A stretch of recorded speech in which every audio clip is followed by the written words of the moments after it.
কাবা ঘরের ভিতরে কি রয়েছে? অনেকের কাছেই এটা একটা প্রশ্ন। চলুন তাহলে দেখে নেওয়া যাক। কাবা শরীফের ভেতরে ১৮০ বর্গ মিটার পরিধির ভেতরে ৩টি বিশাল শতকাঠের খুঁটি রয়েছে। এই খুঁটিগুলো প্রখ্যাত সাহাবী হযরত আব্দুল্লাহ ইবনে জুবাইর রাদিয়াল্লাহু তাআলা আনহুর সময়কালে তৈরি করা হয়েছিল। বিভিন্ন সম্রাটের সময় প্রেরিত মূল্যবান উপহার সামগ্রী ঝুলানো রয়েছে কাবা ঘরের মাঝ বরাবর। কাবা ঘরের মূল প্রবেশদ্বারটি স্বর্ণের তৈরি। এছাড়াও কাবা ঘরের আরও একটা দরজা রয়েছে। এক সময় সাহাবীরা এক দরজা দিয়ে প্রবেশ করে কাবা ঘরের ভেতরে নামাজ পড়ে অন্য দরজা দিয়ে বের হয়ে যেতেন।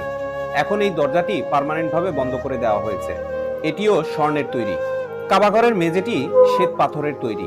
এছাড়া মেঝের উপরে শ্বেত পাথরের তৈরি একটা বাক্স রয়েছে।